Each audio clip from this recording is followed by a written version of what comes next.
So thank you for being here. This is the last press conference that I will have before we vote on Monday, the 1st of September. In those elections, the PPP will win, and win with a handsome majority. I've said this before, and when I said this several months ago, I said it's not arrogance, because we've been working for the past 5 years, and the people of this country have seen the results of that work. We have a great deal of credibility going into these elections, unlike other political parties, because we have delivered on every promise we made. We go into these elections as the party that has the greatest capability of putting together sustainable plans and implementing those plans. And that requires capable, trusted, experienced leadership, and our party stands ahead of all the other competitors in that regard. And so the people across this country would have experienced this, they would have seen this, and they recognize that they're not going to put their futures at risk by taking chances on people who even don't have a clear agenda for the future, who've been making just promises that you know will never be implemented, or another political party that had 5 years to demonstrate that they were serious about what they told the people of the country from 2015 to 2020 and failed miserably. They failed miserably. They did not keep their promises to every group of Guyanese, young people, the elderly, people of every race and every sector in the economy of the country. They failed our country miserably, and no one wants to take that risk again, particularly now since that party has diminished in stature and has also, in my view, diminished in leadership and leadership capability. So if it was bad between 2015 to 2020, with this current leadership, it could even be worse should there be an outcome where they were to emerge victorious. So today, I just want to repeat a few of the things that we have been focused on in the 5 years. We're focused on turning around the economy that was in the doldrum. We're focused on re-incentivizing sectors of our economy so that the people, Guyanese, who operate in those sectors could invest and grow. We've done so in the mining sector by changing the entire incentive regime there. We did so in the rice industry, we did so in the sugar industry, we did so in the hospitality sector. As a result of it, you see major investments in hotels, etc. We've done this for almost every sector of our country. And so today we have a much more diversified economy with more people earning much more and many more who are working in our country. That was the first area that we sought to tackle, and we did so successfully. The second area was to reduce the tax burden on people. We reversed up new taxes, and we kept our promise of no new taxes in 5 years. The third area was to try to get benefits from the growing economy to be enjoyed by our people, consistent with the promises we made. And that's why free university education, scholarships, the children grant, doubling old age pension, investing in communities through greater roads for the comfort of people who live there. That was how we translated some of the benefits of a growing economy to our people.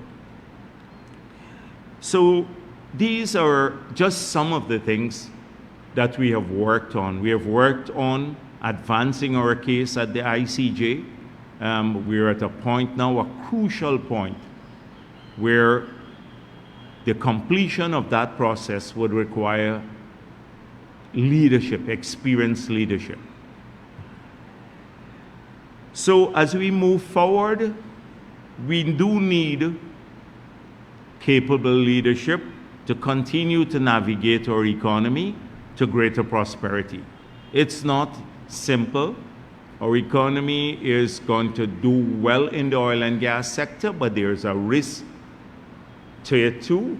And everyone only speaks about the upside. We're the only party that speaks about the balancing of risk, that should oil prices move downwards, all of the promises made by the opposition, in fact, none of them could be kept. Our promises could be kept even with a moderation of international prices, because we've been at this before. We have the experience to navigate tough economic situations. We did so when the country was bankrupt, and we brought it back to financial viability. And we have already been speaking extensively about how we create a diversified economy that will generate thousands of higher paying new jobs in the non-oil sector, as well as ensure greater long-term prosperity. So you do need the leadership to do that. As I said before, this is the worst time to take a risk on our case with Venezuela. We've been pursuing this case diligently. We're at a stage at the ICJ where you need to see that process through to the completion. And hopefully we will get, in fact, we're very positive that we will get a good outcome for Guyana that would settle this controversy once and for all with Venezuela. But that does not mean that Venezuela, given the rogue regime that operates in that country, will accept the outcome. They've said this before, and that means that you would have to have a government with the skill to build coalitions, international coalitions, that would allow you to rebuff any attempt by Venezuela to harm our territorial integrity and sovereignty. And that coalition is not just a coalition that would rebuff them through international or statements alone. You need to have a close working relationship with powers that have already publicly voiced their positions on this matter. Secretary Rubio was here. The United States of America made it clear that the Venezuelan attack, or any potential attack by Venezuela against Guyana, will be a bad day for Venezuela.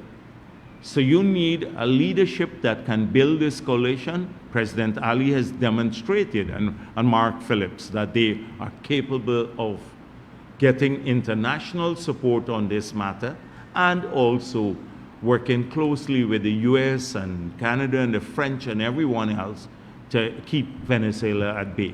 I'm not sure any of the other political parties that are contesting now can do that at this critical moment for us. So we cannot take a risk on that. And then thirdly, we need to have a government in place that can translate economic prosperity into social benefits for our people, helping them to improve their lives and their children's lives. So these are the gonna be the important issues of the future. And you only have a single party now with a clearly defined plan for that future, and it's the People's Progressive Party. So it's not arrogance when I say this, because it's a fact. It's a fact. Anyone who's assessed our plans carefully. You know, you get the occasional editorial from people about comparing the plans, and it's interesting for me to be lectured by someone who writes an editorial about budgeting and long-term planning, when that person may not have even negotiated a loan. We've been in this for a long time. We've seen every single economic hardship, from days when we didn't have money in the treasury to pay wages. We didn't have money in the treasury to even pay wages. We're scrounging around just to do that. Those were the tough days. And we have navigated this country safely through all of that into the most dynamic economy in the world now, because of sticking to a viable plan, not being swayed by these populist positions that people are prone to take. And so I see these editorials and some of the articles coming from people who have never really done a budget before, but their comment, or national budget, that is what I'm speaking of, but they give you detailed pointers as to how to do it. Never done it before. We've done it many times before. So these are just some of the things that I wanted to draw people's attention to, again, because Guyanese could put their future at risk. Think about this. If you're a young person and now you're one of the companies, the 1,000 odd companies that have local content certification under the Local Content Act to supply goods and services to the oil and gas sector. Now, you have to think back. There was no law in place when the PPP took office to give you the preferences. APNU refused to pass the law, although we lobbied for it from opposition in the 2015 to 2020 period. We passed the law, we carved out benefits to Guyanese and opportunities to Guyanese. We said Exxon and all of these first-tier contractors cannot hire or cannot rent from any other person but a Guyanese. They can't rent that's dwellings and office space. They can't rent transportation from any other person but a Guyanese or a Guyanese company. They can't hire security services or cleaning services or landscaping services, for that matter, from anyone else but a Guyanese company. We identify 40 such areas. That means now that only Guyanese can supply these services that were supplied by foreigners before the PPP got into office.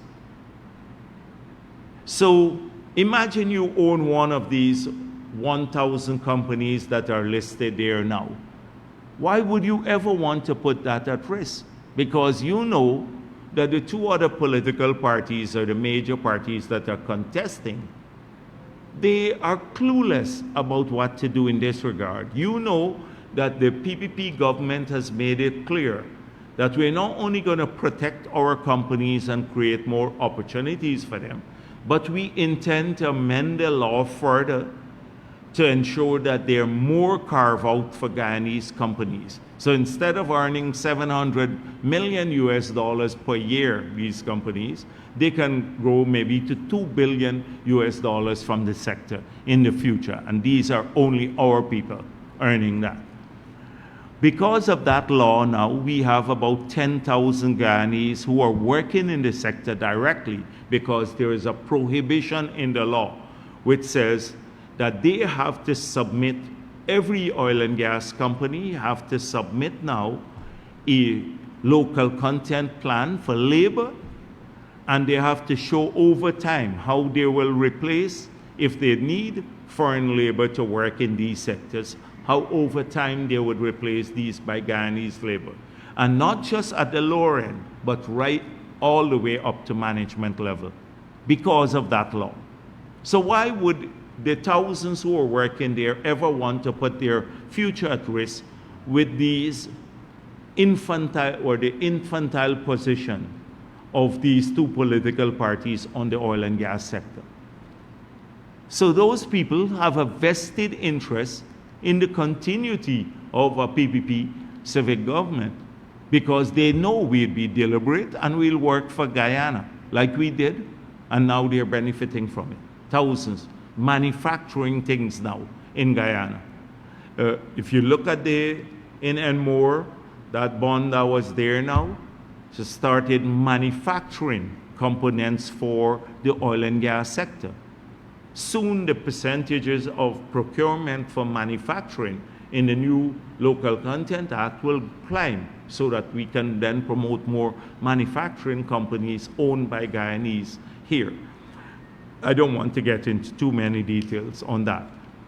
Now, why would you, if you apply for a house lot, or you have a plot of land that's allocated to you but they're still putting in the infrastructure, or you want to build a home, ever want to take a risk? Because you know for sure that the PPP, once it says we're going to do it, you're going to get your house lot, and we've made it clear, people, we are clearing the backlog. We are hoping to clear the backlog in the next term. Everyone who would have gotten their allocation letter, the infrastructure would be in place, and they will get fully serviced lots. We've already made it clear we are going to give people grants to build, to assist them to build or to improve their homes. I've had tons of calls about this, people calling me to say, would the wiring in my home, we're a poor family, but we need to put in the wiring in the home, would that be covered by the grant? And I said, yes. The grant will cover, particularly for poor families.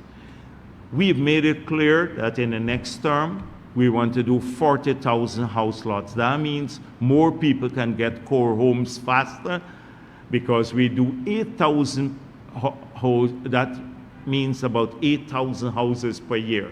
And those who have applied through the Young Professional Program, they will get it faster because many of them have been waiting. I've had a lot of complaints about the local contractors not doing the work on time for many of those people who already paid, and some of them are even paying a mortgage now, but they have not received their land as yet. They haven't completed building the young professional home. We have to change that now, and the method of work and the way we build. So better quality homes and done faster. You have to build maybe 20, 30 per day, that's it, to get to those numbers. And that means large-scale management of this task. So why would anyone believe, who would go back to Norton's promise of, I'd help you to rent, or something like that? I don't even know what he promises. I've lost track of all of the things they've been saying. Every week they change what they're saying. I'd help you to rent to own, and all kinds of nonsense. So who would want to put that at risk? You know, with the PPP, we've been steady at this. It takes a while sometimes. Like doing the 50,000 house lots was a major undertaking. 300 billion is being spent on it. And they are being done by local contractors, all of the infrastructure work. And it's taken a bit longer because we had to do that. We had to do highways, we had to build schools, we had to build hospitals, we had to build bridges in the same capacity that APNU had, but they built nothing. And so, but you know for sure, once we put it on paper, it's going to be done. So why would you ever take a risk on the children money, the $50,000? Because APNU came in and promised to increase the children's money and then took away the 10,000, claiming, oh, they didn't have fiscal space. Well, they did have fiscal space, as we pointed out. You're risking the 50,000, much less, and you know, when we promise 200,000 per child, it will be done, because that's how we operate. So who would even want to put the 50,000 at risk, much less believe anything they would say? APNU, huge promise, and all of the, and I see the other parties now, but in 2015, they said, oh, the PPP has too much of a tax burden on the population. We will lower taxes. $94 billion per year of increased taxes on the APNU. $94 billion, 200 plus taxes. The same administration that promised in 2015. And they had a more credible person than, it was President Granger at the helm of the government, who is much more credible than Norton. How could you ever believe that they wouldn't do it? Now, look at what we promised. We said we'll reverse the taxes. We did. And we said no new taxes in 5 years. The last 5 years, not a single new tax. And we are making that promise again for the future. So any Guyanese now, whether you're in the private sector or the public sector or anywhere else, you know that the PPP is saying no new taxes for 5 years. I don't have to worry that I'll be burdened with taxes, because it's credible. They did not introduce a tax in 5 years. In fact, they're saying now they want to lower corporate tax, they want to lower personal income tax, and they want to lower taxes on vehicles and a whole range of items. Vehicles, outboard engines used by many people in the riverine areas, because we want to promote ownership, as particularly among young people and others. So you know for sure that's going to happen. This is something that, and if you look at not just lowering taxes, but we did things to keep more, allowing people to keep more money in their pockets by increasing thresholds, etc. I'm not going to go through all of that. So again, who wants to risk that? You have a clear promise from a credible party, no new taxes in 5 years. In fact, lowering of the taxes. Keeping the country safe. You have one political party that has a spokesperson who said that they will release all the prisoners if they win. How do you keep people safe in their own home? We're fighting now to keep people safe in their communities and in their homes against criminality, etc. They said it, not a single word, not a single word of denial from that party. Not a word of denial. They could have easily come out and said, this doesn't represent the view of the party, but they did not. And in fact, who will believe them? That's what they said. They will release all the prisoners if they win, because they're trying to appeal maybe to the prisoners' families for votes. But what about the rest of the country? And so that's what you're putting at risk. The division, the anti-business rhetoric that we hear. You could drive the country back and the private sector back into an era, into a mode or a behavior where they stop wanting to invest again, if you take a risk with the future. So these are just some of the things I wanted to talk about, because people, these elections are not simple elections. You're staking a lot, your future on them. And really, the choices there are not really great choices that we have before us from the other side, the two parties. Now, I've had a lot of people call me in the last few days, because people now have recognized that most likely, in fact, in their own minds, that the PPP will win the elections and win it in a big way. They recognize that. So they are calling us more about to clarify the benefits. So they're already gone past elections mentally, I think, and they're asking about the benefits after the elections. So people say, in your flyers and in your manifesto, we see you talk about increased benefits for everyone, those on public assistance, those living with disability, public service wages and salary increases, help to all the sectors. So the part-time workers and the CSOs are saying, what about us? We didn't see our names mentioned. A lot of them have been calling me. So not because they were not mentioned by categories, they're considered public sector workers. So all public sector workers will see increases in benefits and remuneration. I just want to clarify for them, because the SIP workers have been calling people, the CSOs, the part-time workers. They've been calling to find out whether they will get increases too. And the answer is yes. And for those part-time workers who have been expressing a desire to go on to full-time job, and the CSOs too, the answer is again yes, that we're looking to convert a lot of the part-time workers to full-time employees of the government. There's so many opportunities in the education sector or in the administration of local government or in healthcare. The hospitals we're building, we need 6,000 new workers in these hospitals.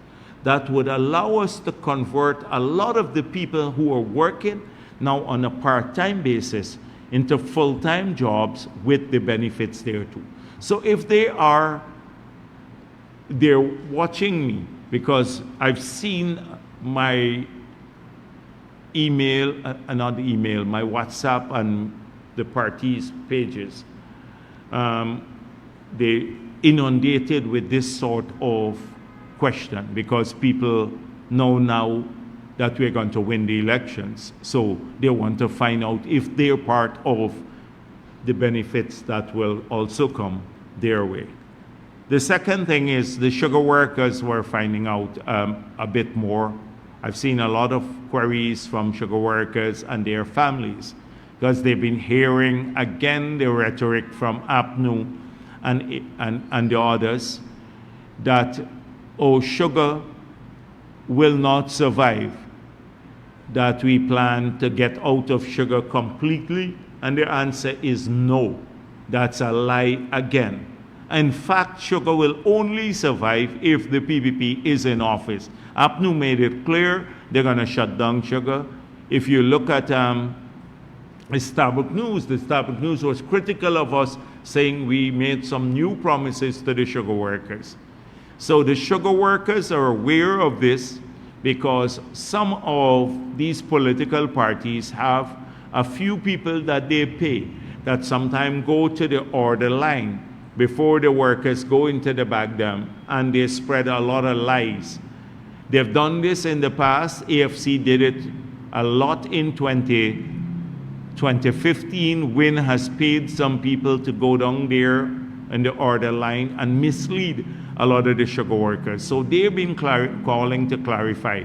They know instinctively in the sugar industry that the APNU would have shut down all of the estates, not just the few that they did shut down, but every other one. So I just want to say to the people, yes, the sugar will survive, but we will also create a whole range of new opportunities in those communities to create alternative jobs so people who are formerly employed in sugar or still employed in sugar, so they have choices. So in, for example, the Enmore area, the industrial estate will be open. That will have thousands of jobs that will create opportunities for people along the whole East Coast from all the way Victoria, Golden Grove, Nabaclis, Haslington, Enmore, Fowles, maybe all the way to Buxton, Annandale, Buxton, etc., because they would need thousands of workers to work on that industrial estate that we're spending billions now to build, and that would be open soon. So the Enmore sugar growing area in the past would benefit there. At Wales, you would have the completion of the gas to energy project, a big industrial complex rolled out there too. That will generate more opportunities for people who live on the West Bank and across the whole region 3. In Berbice, in the Skelton area, we've already made it clear Gaisuco has 26,000 acres of land, along with about nearly 40,000 acres of land that are owned by private co-ops, and the road from Oriala to Molson Creek, which would open up more lands, that whole area would be developed into an agro-industrial complex. Thousands of acres of land. We have already pointed out about the expansion. Anyhow, let me don't go into all the details today. But that will create a ton of opportunities for those in the formal, the sugar growing areas too. So people have choices, their employment choices. And in fact, in the future, to operate these, we will have to bring in labor. We'd run out of labor from what I want to know. So I just wanted to say that. The vehicle one is a heavy one. Lots of clarification coming to the party pages. Four-door pickup seems to be a special thing. Like about 30% of the people who've been querying, will four-door pickup be also the taxes reduced on that? And the answer is yes. We were very specific about that promise because we heard this a lot from people, like young people who want to start small businesses too, because they may want to use the pickup, and if they can get a zero interest rate loan, which will happen in the next term, they may be able to use the pickup to also help with the business that they're going to start, to create income for themselves. So I just wanted to do that. And the housing grant, will it be in the Amerindian communities too? Because in the Amerindian communities, they don't have individual plots of land in their name. So will they get the grant to build or to improve the homes? The answer is yes, again. So these were just some of the queries we had. Will we also ensure that everyone living with a disability are part of the public assistance program? The answer is yes, because public assistance will almost double to $40,000 per month. So these were some of the queries. I've been getting a lot, and I just wanted today to use the press conference, because many people would be looking, to answer those questions. I know the cash grant. So there's been a lot of things. The Demerara Waves put out their story. Ali hints at another cash grant before year end. And since then, everyone is calling to find out if this is a fake news or true. And the president did say that. So the president did say that. And Mark Phillips has been saying it earlier, but he's been saying, I think next year, Mark has been saying that on the platform. And the president did hint about this. This came out a few days ago. So they're asking, is this a fake? It's not fake. The president did say this. And yeah, those are some of the queries that I got. Now, I wanted to use this opportunity to speak to the first-time voters. I did so at Enmore, and I wish to do so again here today. So there is a significant number of people who will be voting for the first time. Some were as young as 13 years when we got into office in 2020. And now they're 18. And so many of them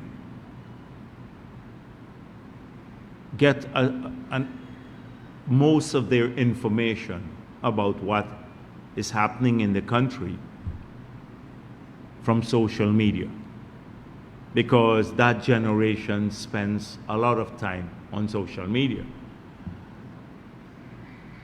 And often on sites that do not promote a sense of how far we have come, or economic and political history, or what is at stake. And people could easily be influenced to their own detriment by histrionics and by imagery. So someone posts a flashy image of himself or something that sounds catchy. And it could be fake. They have no intention of doing what they post, but it could influence a lot of young people. And I want to urge those young people to think about their own future. What kind of country do I want to grow up in? I'm sure they will start off by telling you that they want to grow up in a country that is intact, that our borders are safe, and a country that is united, where people are judged on the basis of their work and not how they look or their religion or their gender. A country where all of the people, regardless of their race, can work together, put their shoulders to the wheel to make sure that we become prosperous. And there is only one political party today that is pushing this agenda of national unity and bringing people together, and that's the People's Progressive Party. Secondly, they would want to grow up in a country that is free, where their voices matter. And when political parties can steal your vote, they then operate with an impunity. Where they believe they own you, they then don't have to consult with you. And APNU has a track record of stealing elections. In 2020, many of those people may not have understood the gravity of the consequences that we would have faced had APNU succeeded in stealing the elections then. We would have lost our freedom. Look at Venezuela. Losing freedom had real consequences for people and their lives. And had they succeeded then, we probably never had another free and fair election in Guyana. And that means you lose your right to choose. As a young person, as any person, you want to safeguard those rights, because then you force political parties and governments to, by your right to choose or not choose, to force them to be accountable to you. They have to work for your support, not take you for granted. And that is something that is vital. And then thirdly, you have to focus on political parties that have clearly defined plans and that have had a track record of fulfilling their promises. So I'm hoping that many persons, not just young first-time voters, but many others, will take those into consideration. If you're a young person now, what does win offer you? What does win really offer you? Nothing practically.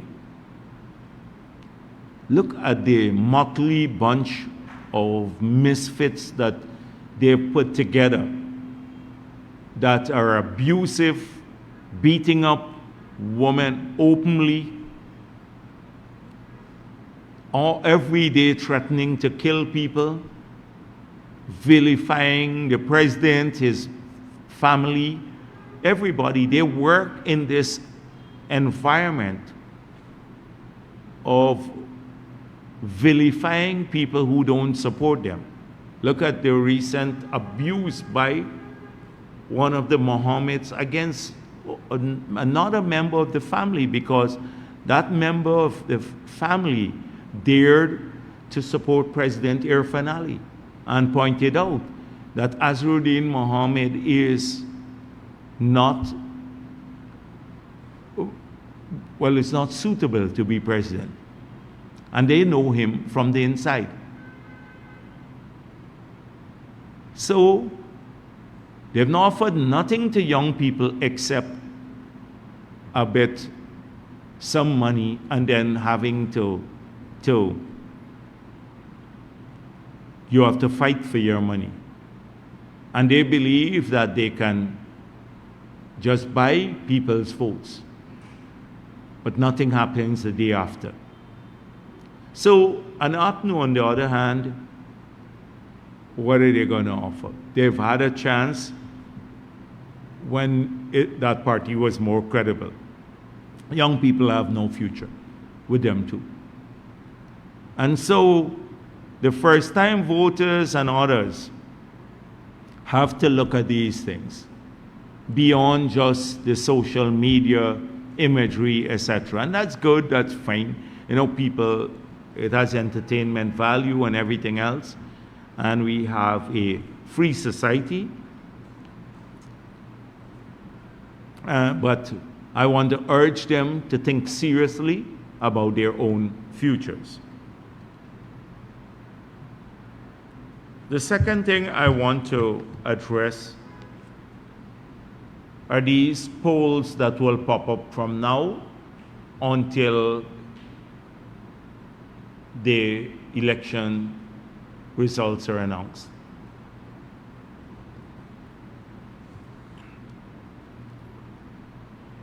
And falsification of polls is also fake news, because it's designed to mislead, it's disinformation, and it's designed to influence voters' behaviors for a particular electoral outcome. So they could be generated in a back room. I saw a letter to the Kaichor News by an individual that no one knows. He said that a group of businessmen in New York paid for a poll done by some students at UG. And it's a scientific poll. Calling something scientific doesn't mean it's scientific. And it shows a particular outcome. And then this poll should be discussed widely. In a letter, not the findings, not methodology, nothing else. And then suddenly, on every opposition site, this gets reflected, and they have a program, I don't know what it's called, Globespan or whatever, that discusses this, and it's all nonsense. And they all show one outcome, that the People's Progressive Party will not win the majority in the parliament. So Nigel Hughes and the others, they noticed the rhetoric they're weighing in. Let's split the vote to have a hung parliament. Terence Campbell saying to PPP supporters, stay home.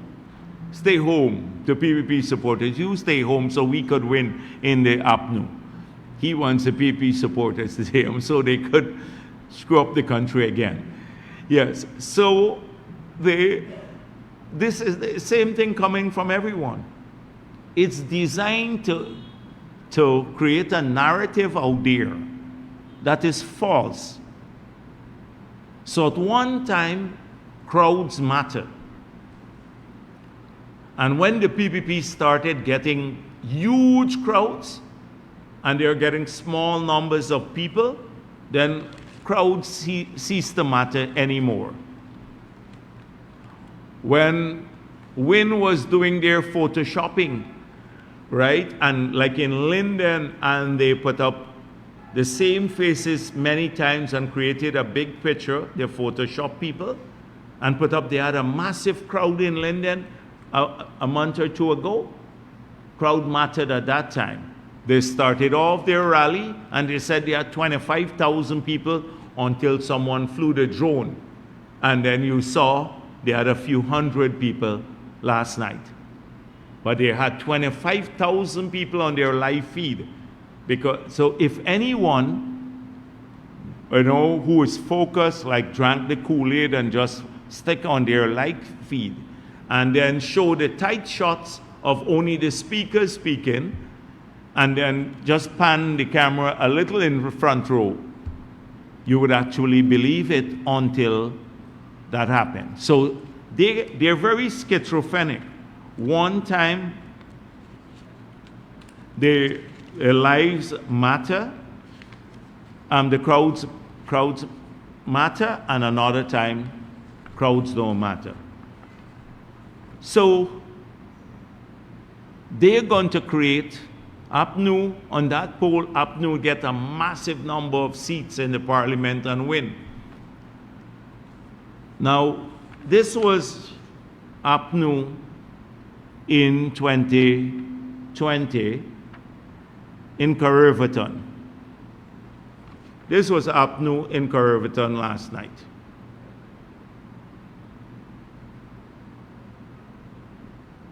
Look at these. But they will beat the PVP. These are the, if you look at the polls and everything, they're going to do so well, displace the PVP. So they will take a crowd like Shortville crowd or the Kitty crowd and make, oh, it's crowd, but they're busting people. You at least bust a couple people in here. Just bust the people. But if you don't have people to bust in, then you have a big problem. Because no one wants to associate with you. And the same thing with the Wynne crowd last night. If you look at the drone shot, go and look at the drone shot, and look at their live. About 25,000 people, more people than live in the whole Region 10. They had last night there. So much for these polls. You're going to see all of that discussion every day for the next few days. They've gone back now to a lot of the histrionics, as I said before. Some of the things they say are beyond insanity. They're really on the platform now as we get closer to the elections. And it's bewildering that so many people would still see what is being done and then go and make a serious comment that they could win the elections. And I'm not saying this because of arrogance again. I'm saying this because right now across Guyana, I have thousands of activists walking the streets of this country, going to every home and taking our message to them.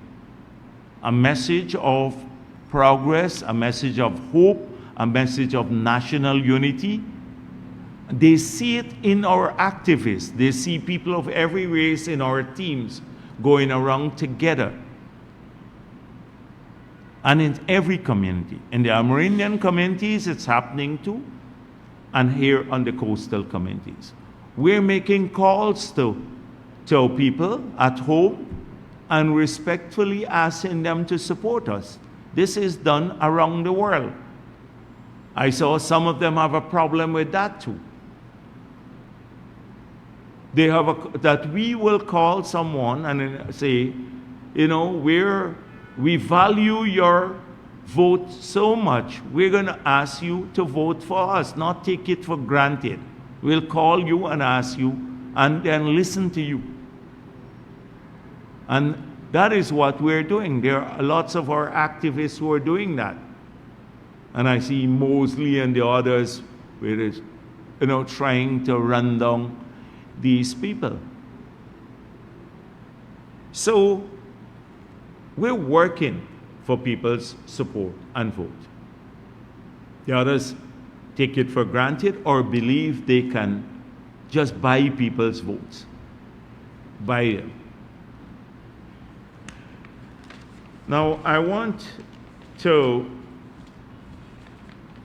somehow consistent with this thing that we will be a minority government, there is this delusional view that if they can help APNU and win in the Amerindian communities, that the PPP will not win the majority. And that's false again.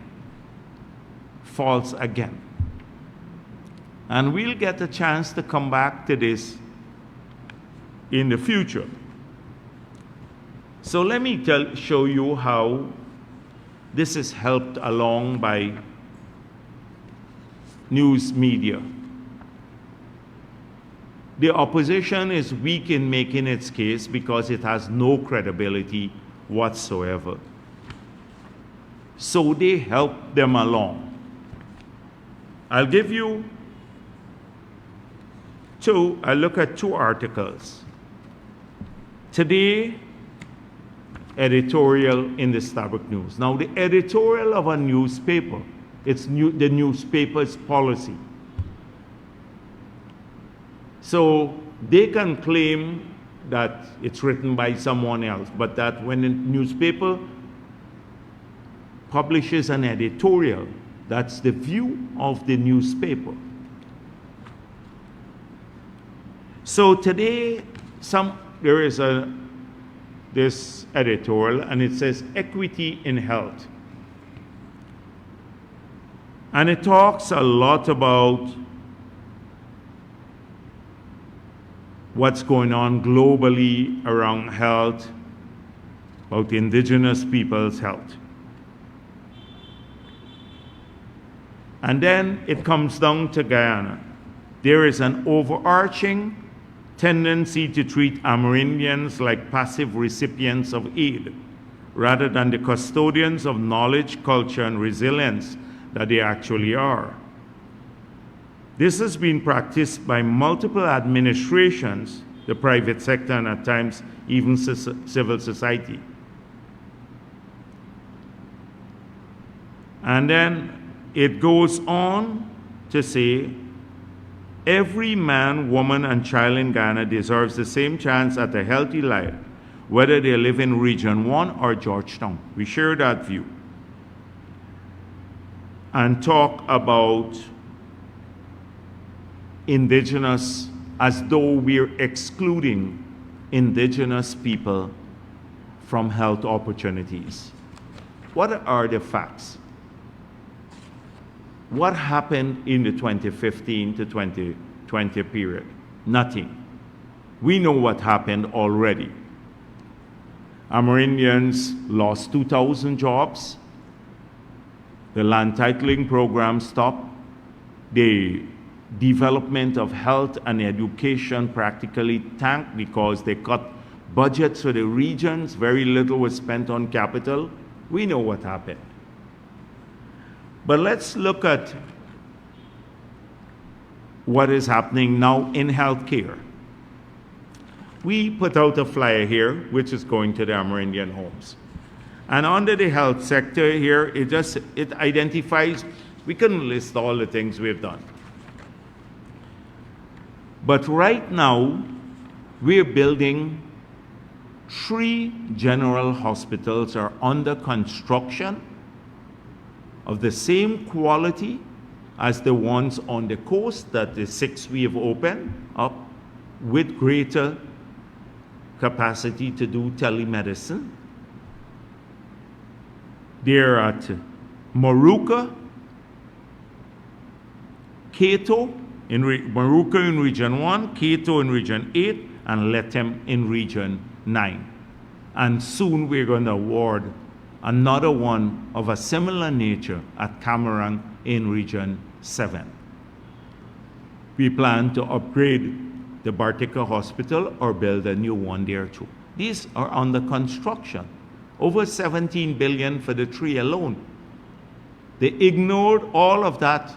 Could have easily said that the government is modernizing health and it's doing this in an equitable manner, that people along the coast will see a massive improvement in healthcare as well as people in the hinterland.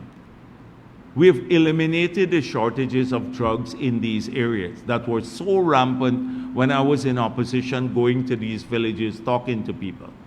We've trained thousands of healthcare professionals. I've been meeting with them here in Georgetown. They're brought out, and we've done that. We have upgraded hundreds of health posts and health centers.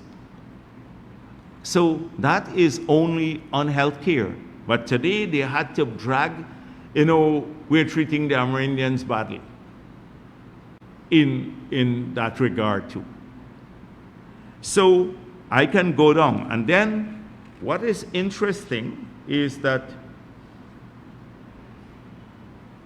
they said about this point, overarching tendency to treat Amerindians like passive recipients of aid. Now, who are the ones who are opposed to the LCDS funds? Starbuck was busy pushing those who were opposed to us earning that money. Now over $14 billion in 3 years were handed over to the villages to spend as they see fit.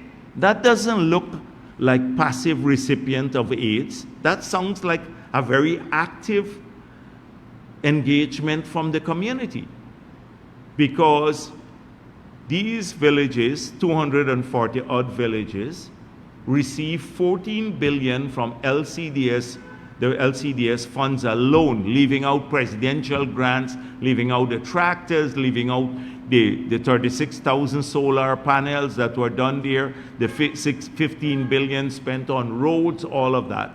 Leaving all of those out, 14 billion handed to these communities so that the council and the people of those villages will determine how they want to use the money. The villages themselves develop their village development plan. Those plans had to go to a meeting, a general meeting of each of these villages. You had to have at least 60% of the people there. They had to show the minutes, and we knew it was done through the concurrence or with the concurrence of the villages. And then the projects have been implemented, and we have over 2,000 projects that have been funded in these villages, transforming the villages through the spending of their own money. Since when have we treated Amerindians as only the recipient of aid? It's not just the schools and the hospitals and the roads. Here you have the communities that are given the money to spend as they see fit, 14 billion. And Stabrook, the same Stabrook was on the side of those who tried to block the funds. And today we get a lecture about treating Amerindians as just passive recipient of aid. It is out of respect for the leadership and the capability of these communities. They have been spending and accounting for and managing these projects on their own. And they've made a decision on what they want to spend the money for. And then the remaining 80, well, they got about 20% of the funds. And the remaining 80% is going to fund the activities mainly along the coast, to safeguard the coast from flooding and all of that. That's how we are spending the LCDS money. So, you know, right across the coast, we're trying to climate-proof for our country. So that editorial there. Then 2 days prior to that, another editorial. That's the newspaper policy, this time about Omega. And so they saw PPP's General Secretary's presentation is what the initial subject of this editorial. He made references to the indigenous community in particular. I want to talk to some of the people who are at home. So I guess at some rally I said that. Because often when you go to a rally, you get to, there are lots of people who look at a rally, so you get a chance to speak to them. Everyone has a stake in these elections. If you're an Amerindian Guyanese, you think without the PPP in office what your life would be like. You had a taste of it between 2015 and 2020. And then I spoke about some of this. Was that an unfair question to people to think about what their lives would have been like without the PPP? Because they saw it. But they took issue with this now, and they visited a community now to disprove me about the progress made in Amerindian communities. They visited a community on the highway called Omega. So this afternoon, before I came here, I spoke with a group of people from Omega. And it's a village that they're looking, it's a squatting area with about 25 households on the highway. And it's claimed that the area they're squatting is on private land. So they want land titles, they want title lands, and we're going to work with them to get those titles. So from the information they gave me, seems as though the area they're squatting on, these 25 households. And they interviewed a couple of people, and the people said, oh, we don't have jobs. And I spoke with a number of the people there, and they said, yeah, we're working. There are lots of jobs on the highway, but sometimes it's more construction type jobs, and these kinds of jobs might not be necessarily like an office job. So they chose to go to this community of 25 households. That's a squatting community there. Of course, those people are important too. But you're going to talk about jobs today when so many more people are working than were working before, when 5,000 Amerindians through the part-time work and the CSOs now have a job, a government job alone in the Amerindian communities that they didn't have in 2020. When these projects are generating thousands of jobs in the Amerindian communities, not everyone has a job. We made it clear that the coastal areas have seen more jobs generated, particularly here in Region 4 than other places. We have labor shortages. But you're going to judge us on jobs coming out from what we had under APNU, especially since 5,000 Amerindians are now earning a sum of money from the Treasury that they were not earning in 2020. And then go to that community there and talk about transformation, a community of 25 households. You go to some communities in Region 9 and right across the country. You go to Mabaruma and see all the roads in the settlement. That's $600 million. 3 kilometers of road going around the settlement and going all the way now to Wauna. We are already at Hosororo. And we built a secondary school there for over $1 billion for the children in that area. And you're going to talk about development because they go to Omega on the highway, and PP is not doing enough for Amerindians. You go to the villages in the Rupunoni, and you will see even paved roads in some of the villages themselves. You talk about the tractors and the help for agriculture. Each village has gotten a tractor. 216 villages, a tractor and trailer. They've had help with agriculture. As I said before, so many other things, I can list them. So they've gone back to the same theme about, the Amerindians are not getting enough help from the PP, and go to Omega to try to disprove me that Amerindian communities have made progress in the 5 years under the PP. They would see this massive change across the Amerindian communities. If you go, you see it visibly. Talk to the Tushos and the others. You go to the villages. Many of you have had the interviews, seen the interviews from the Tushos themselves talking about progress in their villages when they came to the NTC, what they're doing, the changes there for the Quebana school, the one at Karasabai, many secondary schools, new dormitories being built, new hospitals, many roads, all sorts of things happening in these communities. And they go to Omega, Sabbath News, and did an editorial on Omega here to say, PPP not doing enough for Amerindians, because they want to fit in with the same APNU win narrative, the APNU win narrative to focus on Amerindians. It is Sabbath News openly campaigning. And it comes from the editorials. It's not a news article. This is editorial. This is the newspaper's position.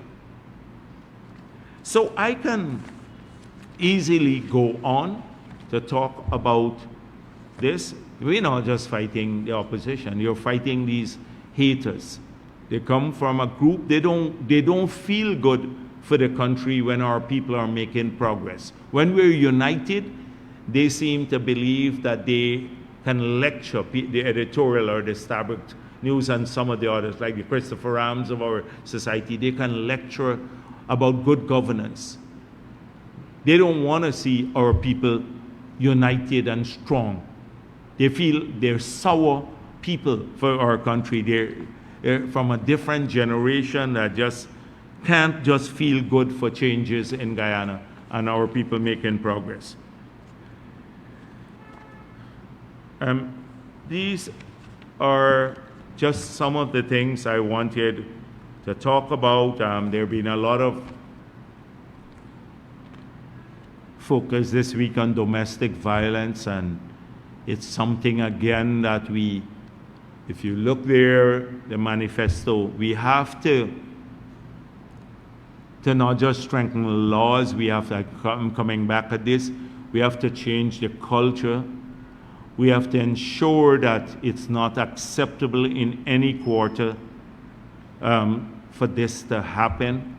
And that's why we've made it clear in the next term we have to not just work in the school through the civic program, to work at a very young age with people to promote values that are really important to the growth of our society, a more humane society.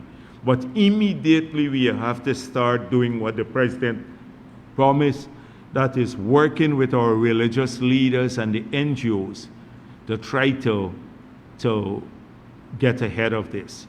It happens too often, and it's happening in such a brutal way that it stuns the country. It's really grotesque sometimes what we see in Guyana. It's barbaric,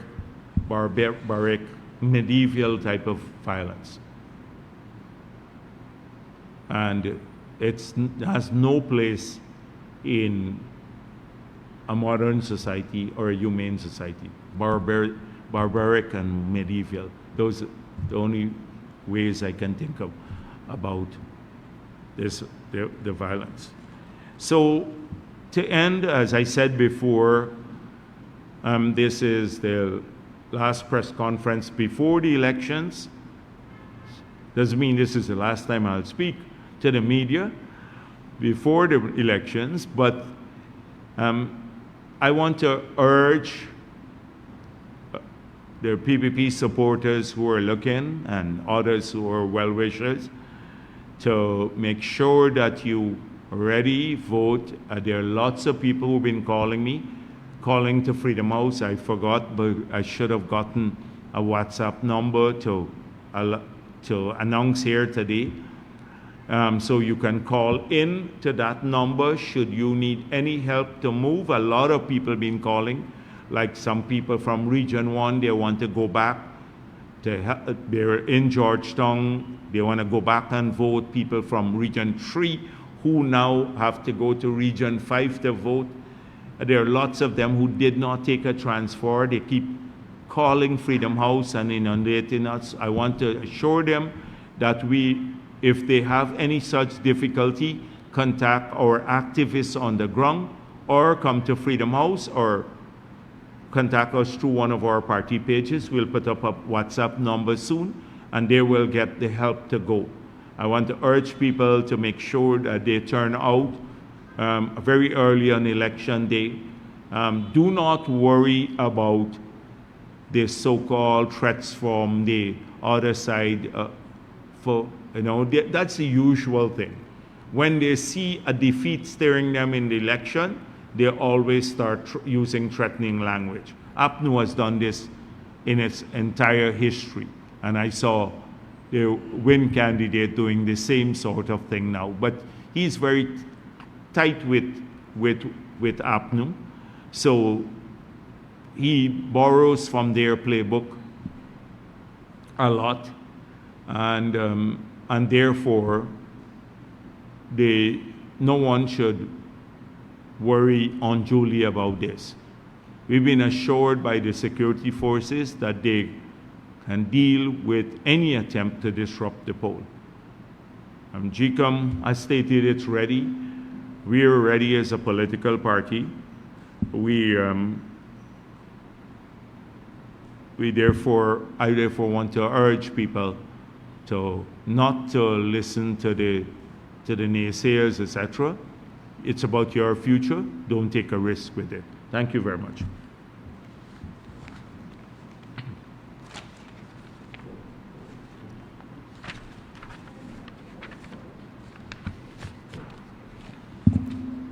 Good afternoon, Trina Williams. I just want to pick up on what you just said. Win is tight with APNU. However, this week especially, we've been seeing even the leader of the opposition, Aubrey Norton, telling people a vote for Win is a vote for the PPP. Can you comment on this? So it's interesting now, suddenly, APNU is saying that a vote for Win is a vote for the PPP. We have been at this for, 4 months, 5 months now? And not a word of criticism from APNU of Win. So I'm wondering what's changing now, or what has changed? Did they fall out? Was not enough money not delivered? Or it's just another ploy? Because most people in the People's Progressive Party's base understand that Win will collaborate with APNU, and that is why they have not criticized them.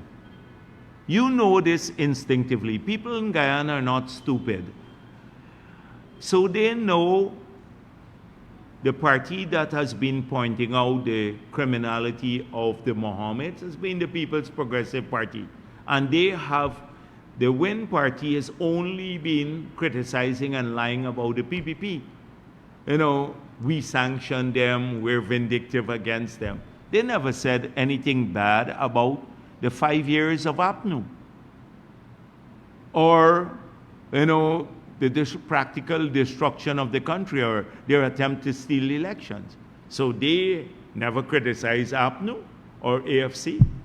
And APNU for 4 months did not say a word about them. And now Norton was saying up to 3 weeks ago, he'll reserve his criticism. Well, we're 4 days away from the elections. So clearly the numbers, their original calculation that a collaboration with WIN could see the PPP be a minority government, I think maybe they've had other advice now that the PPP is going to win the majority and significantly so. And they're now fighting back for their own position in terms of how much seats they share with WIN, how many seats they share with WIN. So that original calculation, I think that WIN could dent the PPP enough to cause a minority government. I think they have had a late reassessment of that. And that is why now you see them frantically going around the place. Henry Jeffrey even saying, vote race.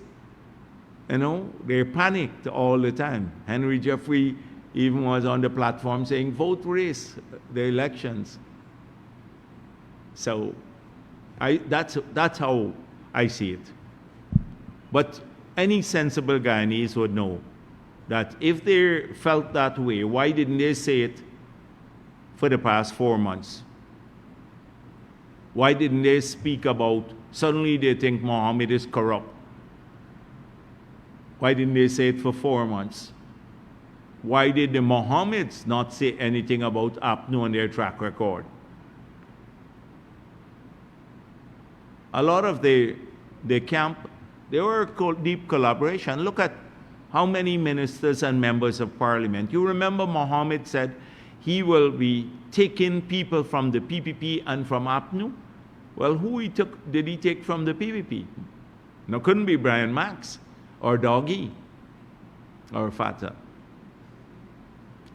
But he took, what's her name? Two ministers of the last government.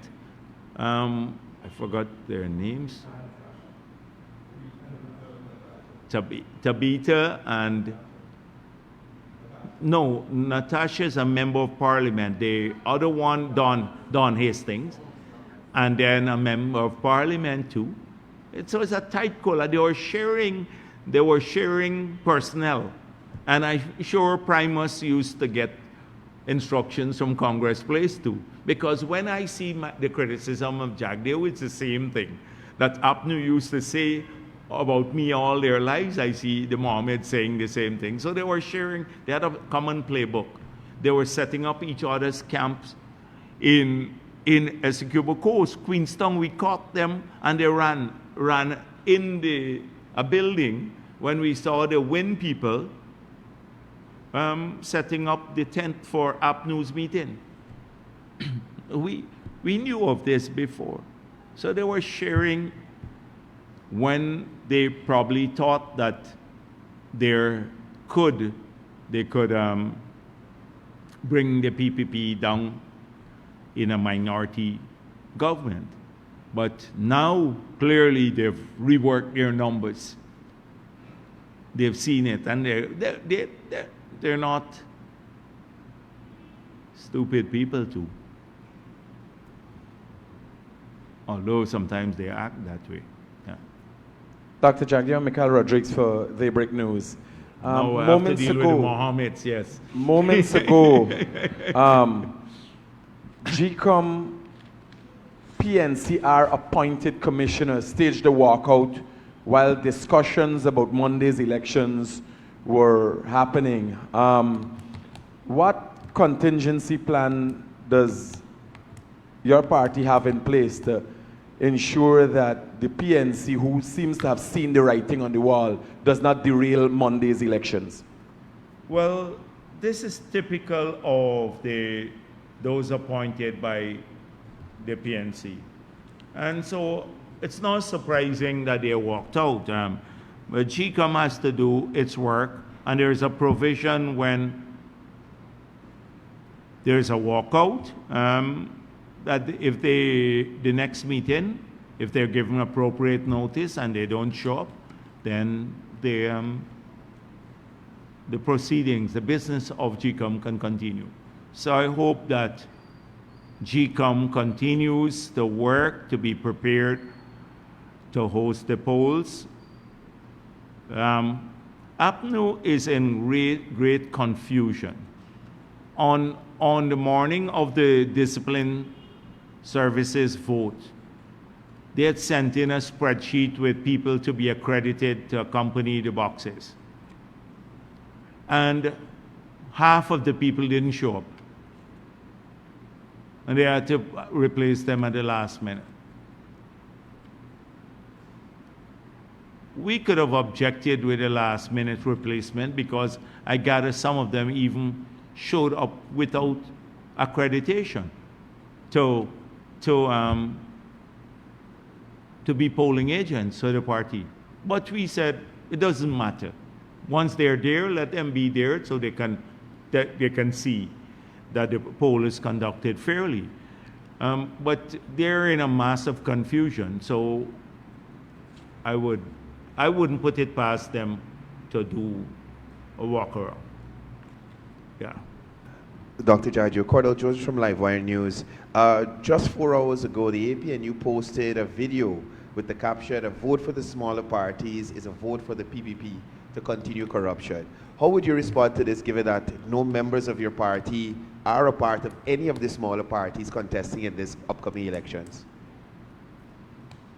So a vote for Nigel Hughes is a vote for the PPP now. They're getting really from, I think it's becoming more absurd by the day. So really, as I said before, it's beyond insanity what they're saying. And I think they're just losing it. So Nigel Hughes is saying, split the vote. But I think he was speaking to PP supporters. Terence Campbell said to PP supporters, you stay home so we could win the elections. Now, APNU is putting out a statement. 4 months they were silent on Mohammed. Now they realize he's the most corrupt person in Guyana, 3 days before the elections. They're all working together and it's falling apart because obviously the new figures emerged. The new figures emerged which showed that their initial hope, which was working together would have brought the PPP below 50% in Parliament, is not going to succeed any longer. That the PPP is going to cross that threshold by a significant number. And now the madness has started. They started cannibalizing on each other now. And so that's a reflection of madness that's taking place in the opposition camp. It's in total disarray. They're in disarray in these camps. Dysfunctional often. They're very dysfunctional, including in the WIN party. You have 20 people making statements. We don't know what's policy. All over the place. Then Hannah cussing out with 20 other people. Mohammed saying some things that you'd question his sanity too. Oh, people, I was the president since 2020. People called me president, so I had to run. Look at the interview with Starbuck News. Starbuck News gave him a free pass again. You know, Starbuck, he was the president. They sent him some questions, and he said, you know, people, where I went wrong, people would ask him, when did you think about running? And he said, you know, people used to call me president since I'm going to run. You know, people call you all sorts of numbers, things when they want your money. They'd call you God even if they want a raise from you. What? And that sort of thing we have, contemplate that having to deal with a Maduro or represent us at the UN. I can't even think of that possibility. So, there you have it. Dr. Jagdeo and Michael Rodriguez for Daybreak News again. Why has your party continued to downplay what is a national security concern, the Maduro-Mohammed connection, given even persons in U.S. Congress have made their concerns public? Why is your administration downplaying this? Is this some kind of political maneuvering? So, I saw Brian Max posting that he was going to come to Freedom House to my press conference today. So I think you chased him off, right? I didn't see him show up here today, but obviously we have a no snoring policy here in Freedom House. So the thing is that we, so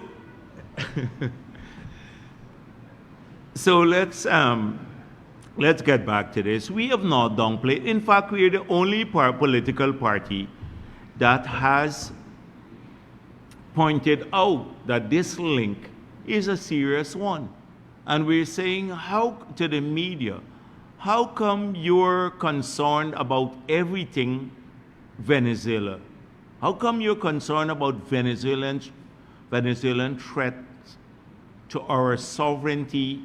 And you write about this extensively in every single area, but you exclude this one issue. Why don't you follow it to the logical conclusion? You recall me being questioned here whether we told the congressmen what to say when they pointed out that the Mohammeds are Maduro's puppet and linked to the Maduro. I said here, we did not tell the congressmen what to say.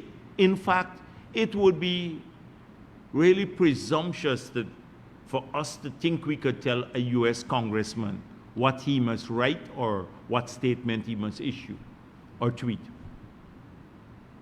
So I pointed out at that time that they may be privy to information that we ourselves don't have, because they have an entire national intelligence apparatus in the United States of America that often would send reports to the State Department, and congressmen are briefed on those reports. So clearly, there had to be some smoke there. There had to be some smoke there, because they would not issue statements that are so categorical if they didn't hear something that we didn't hear. I then subsequently, in fact, Minister Todd then subsequently pointed out that the Mohammeds were in the embassy, the Venezuelan embassy, and this raised a lot of red flags, given the context that the congressman had defined. So Minister Todd has to look out for our safety on our border through diplomacy. He summoned the ambassador, and the ambassador said, yes, who was there? The Mohammeds then issued a statement. Azruddin Mohammed did not go to the embassy.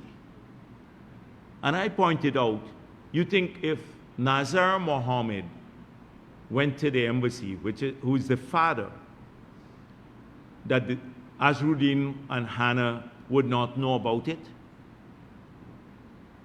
So I said, The same way you issue a denial about Azruddin Mohammed, why don't you deny that Nazar Mohammed went? And until today's silence, 2 weeks have passed.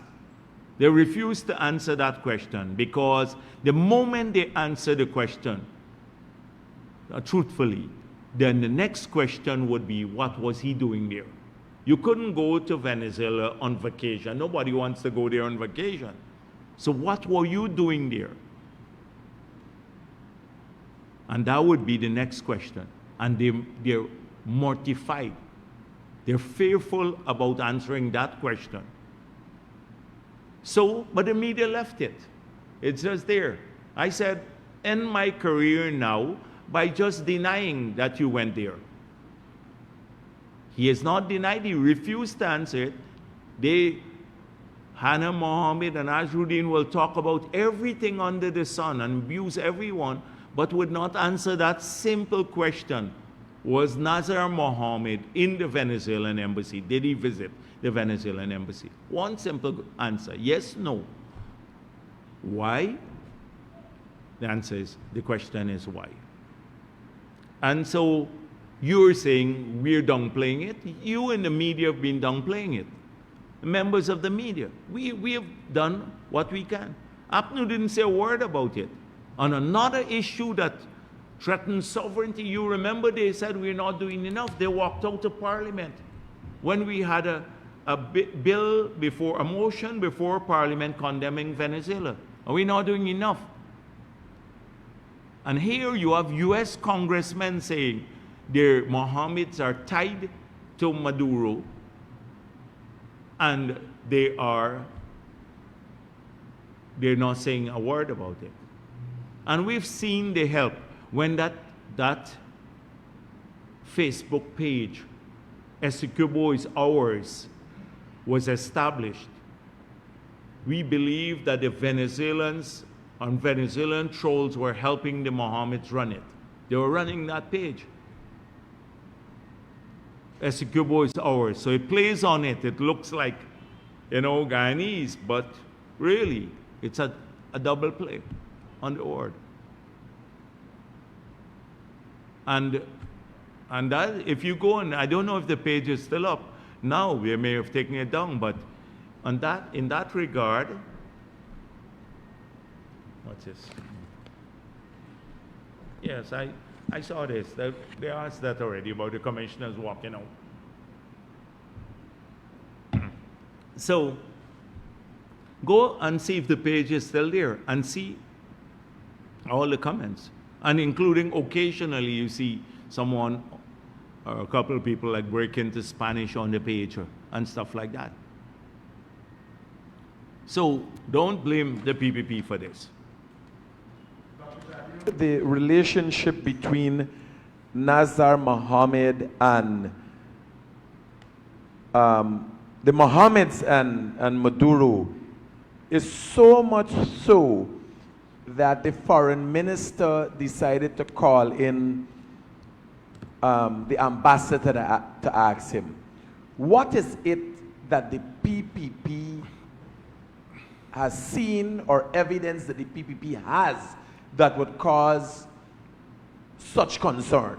And why is that evidence not made public? You have even placed your political career on the line. But the thing is that the ambassadors confirmed that he attended.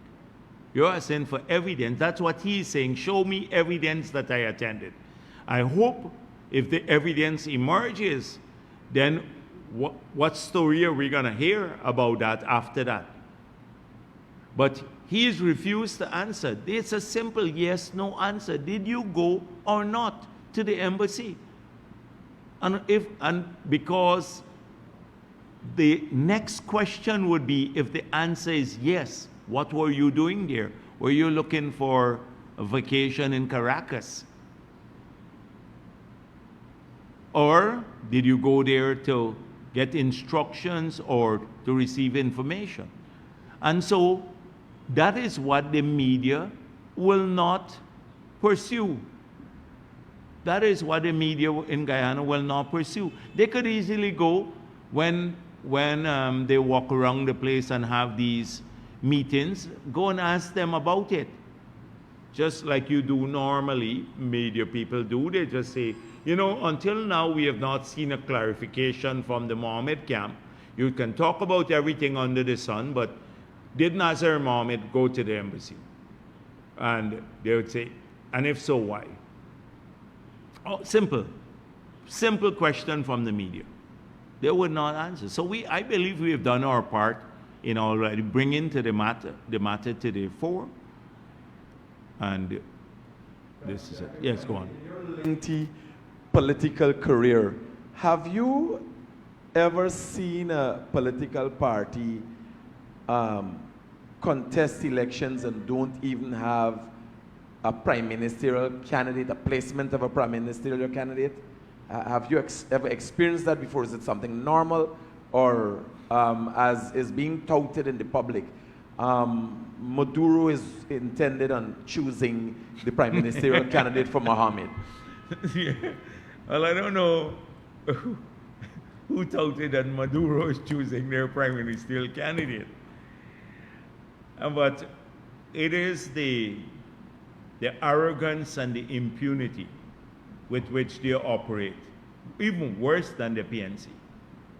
So the tradition in Guyana, you don't need to name vice presidential candidate, but the tradition in Guyana has been that you will name a prime ministerial candidate so that people know that should anything go wrong with the president, who will assume, according to our constitution, the office of president.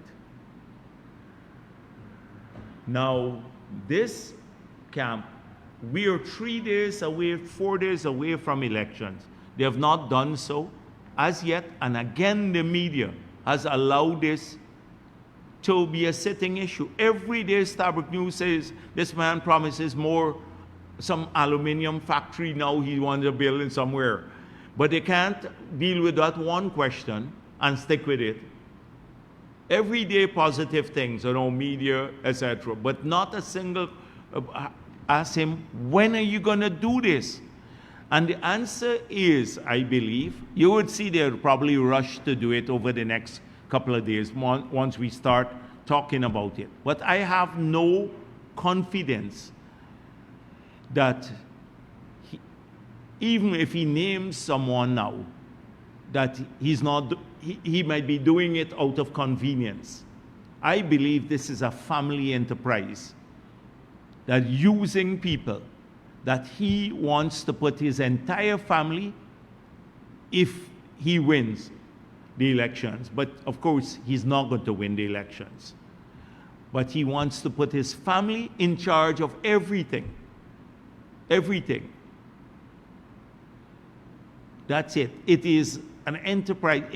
It's running on arrogance, impunity, criminality. That's the word surrounding this group. Nothing about service to people or country or anything else. He's always the victim of PPP, etc. And not talking about the stealing that he has done. They talk about abuse of state resources. This man is, he is using $11 billion of stolen money from the state to fund his campaign. And people don't talk about that. And I see, by the way, I see now Capital News, they still exist. This Capital News is still around. They surfaced maybe around election time. I didn't see them for a long time, but they put out something, President Ali is abusing state resources because he traveled in the helicopter.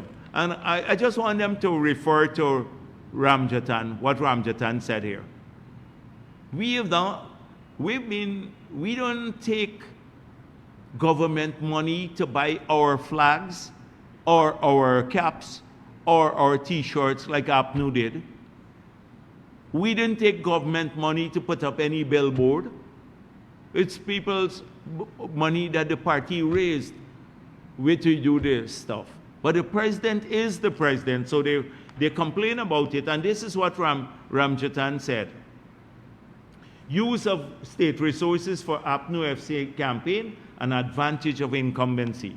This is what Ramjatan said, and direct quote, "It is ridiculous to make the argument that a president of a country cannot use state resources to get him to one end of the country. It's also ludicrous to make that point that it is an abuse of state resources. He is president of Guyana until another president is sworn in, and if he wants to use the helicopter, there's nothing wrong about that," Ramjatan said. Now suddenly it becomes abuse of state resources. Capital News and all of the others running with it. They didn't see when APNU was paying for, through the LCDS money, they used the LCDS money that we had left, that we earned. They didn't earn a cent in the 5 years. We left a lot of money from the Norwegian agreement. They were using it to so-called put up the green billboards, but all the billboards were for campaign purposes. Buying the green T-shirts for the LCDS and then sending it to Congress Place from the office of the president and other places. Using, and I'm saying it's green because LCDS money, and buying thousands of T-shirts in 2020 and sending it there. You remember just before the $50 million that they spent on buying tickets to a concert or something like that and sharing it out for free? That's the kind of abuse you had then. But suddenly you get these flotsams floating around with article. They're worried about, oh, we're making calls to people asking them about for their votes. Because we respect the voters. That's why we're asking them. And we're talking to them and we say, look at what we've done. Please judge us on that. Would you support us? What's wrong in doing that? And if people say no, then we accept it. And if they say yes, then we move on to. Suddenly, they're clutching at straws. Good afternoon, Dr. Jagdeo. Vashani from the newsroom. I'd like to ask, you spoke about the promises delivered over the past 5 years and your plans for the years ahead once re-elected. Could you perhaps tell us about what you consider your failures and shortcomings over the past 5 years, and how would you work to address those? So the key areas that we have, there are lots of people, particularly in the housing sector. So we had a great success, but we also have not been able to move faster because we reserve all of the opportunities for local people. And in some areas, our local people don't have the capacity to particularly build houses. We were hoping to get more core homes built, like maybe 10,000 core homes built. And the young professional homes, maybe about 3,000 of those. We didn't achieve it. Although we didn't promise it, we only promised 50,000 house lots, but we are hoping that we could have gotten those built. We awarded to local people, hoping that they would be able to start small bit, well, they'll get involved in contracting, make some money, and they would deliver at the pace at which we anticipated. They failed. And so that's something I spoke of earlier. That is one thing we have to reassess. If we're now going to do 40,000 homes, we have to do it very, very differently. We have to assess our capacity across the country. So some of our local people are stretched to the max. And then some of the smaller people that we're trying to incubate, you can't give them big projects because you can't give them to build 100 homes if they've never built anything. You have to start them off like with maybe a small contract and then grow that capacity. So that is one issue that we have to look at carefully. Two, we have to make sure that some of the government agencies are more responsive and accountable to people. We are hoping that with the use of technology now, that we'd be able to do so. We've gone to many, many cases where people make complaints, but they never got the complaints addressed because they got killed off at the department level by it's sitting on someone's desk or at the NDC. Even some NDCs, when people complain about problems there, we put in some information officers, and many of those information officers who should have reported directly to the minister got captured by the NDCs, and they stopped reporting on the problems. So we have to have a better system to address the public's complaint directly, because as we said before, we're going to strengthen the local government bodies, put more resources there, but they have to do the things that they are supposed to do. Pick up the garbage. They have to keep the drains clean. They have to cut the bush in the cemeteries and stuff like that. They don't do these things. And sometimes they sit on the money. You know, the 30 million for this year, we moved from 5 million to 30 million in subvention. You know, many of the NDCs have even started their spending for the year as yet. We're already in August, and they haven't even touched a cent of the 30 million that they got in subvention, which was supposed to be for clearing the drains and helping them to pick up the garbage and all of those things. So greater efficiency at every level of the government. One area that we didn't promise but we have to work on is financial inclusion. We found that in many, many communities, rural communities, particularly in Amerindian areas, they don't have access to banks and banking services. And so they can't get money paid to them like you go to many of the communities across Guyana. You know, they can't open a bank account. That is why fintech and use of the technology now would allow people to do digital banking using their phones, etc., in remote areas. That's something that personally I would like to see improve. We've had a great growth in internet, but again in the hinterland communities is telecommunication.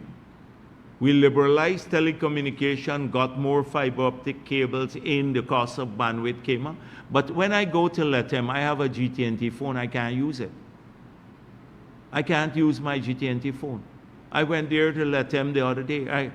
All I'm getting sometimes is E, it goes to E, I can't get LTE, and then sometimes I can't even get any connectivity. That's a tongue in Guyana. They have a license for the whole of the country. If you have a national license, you should be providing services. And that's why I've spoken about this. The Public Utilities Commission should have a hearing. People, when they pay, they should get a particular quality of service. This sort of thing.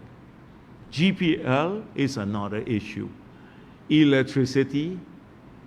We've had a tough time to keep pace with the growing demand for electricity and making the transfer. APNU did absolutely nothing. You check. Nothing on the grids, and didn't buy any power plant, didn't put in no capacity that you could speak of.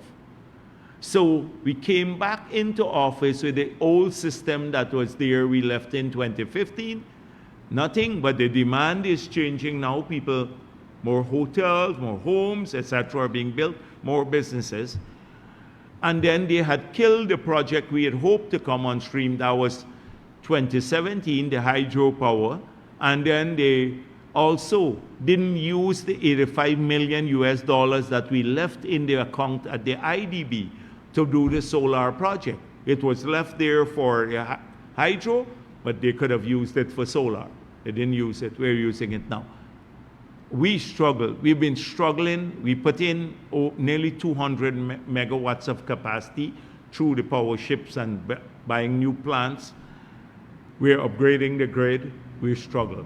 hopefully we'd be able to solve that definitively in the next term. These are some of the things just some of them that we would have hoped to improve. I'd just like to quickly follow up on something you mentioned, the calls from the party. Could you perhaps say how the numbers on the list, how did the party get those numbers? Yeah, we acquired those numbers from various sources. That's all I'm going to say. We acquired the number from various sources. Been concerns about data privacy. Would you be able to say if a person's data given to the government would have been protected at all times or not? Data is always protected. We have a new law, and what we pass, and the data is protected. Yes. And I find it abhorrent that members of the media would harass some of the people, like Mosley did with that young lady. We gave her the number to call. She didn't, they're just harassing the poor young girl for making calls. Yeah. Ryan, NCN News. Your party leadership recently met with OAS a few days ago on the elections. Were any concerns raised by the party? How did that meeting go? I met with I've not had a meeting with the OAS yet. I know the president met with them. The meeting, from what I heard, went extremely well. I met with the Commonwealth group, and that meeting went also very, very, very good. I think the observers are ready to observe the elections. They're in good spirit from all that I've had. The personal interaction and from the reports I've seen. There have not been any major issue that they have discovered that could affect the outcome of the elections. They are satisfied with a few things. One, that there is no padding of the voters list. That's the key finding. And two, that the campaign, in spite of some of the outlier incidents, has been going peacefully and well so far. And people have been able to freely disseminate their views, their party's views and their personal views. Party raise any concerns with the observers? No, the thing is, those are being worked through at the GCOM level, not any major issue. In the matter of GCOM, how satisfied is the party with GCOM's preparations for E-Day? Well, GCOM said it's ready. From all they've done so far, we've seen from the preparation of the ballots to discipline services voting, they've done so efficiently and transparently. And we have, at this point in time, no reason to believe that they would not be ready for Monday. So they've assured us, like they have done with every other political party, that they are prepared to conduct these elections, and we have to believe them. Yes. Thank you very much. Oh, you want it? Oh, go on. Yes. Good afternoon, Dr. Jagdeo, Committee Slow Sabric News. This is a question as it relates to offshore workers. I think I brought this up with GCOM, but we didn't get a solid answer. As it relates to those workers and being offshore, do you think, or can you comment to say if systems should be put in place for those persons to get to vote? You see, this is a matter entirely for GCOM. They will make that decision there. That is best. The question should be asked of GCOM. We want every Guyanese to vote. We want every Guyanese to vote, but special arrangements for particular groups to vote is not a party task. It is a task for GCOM. And I know some time back when this matter came up, there was a view that if they open the door for one group, then other groups may also require special arrangements to vote. So, but that question would be best answered by GCOM and not the political parties. We want everyone to vote. And I want to urge people to give their employees the time enough to vote or to go back and home and vote. Every employer. Thank you.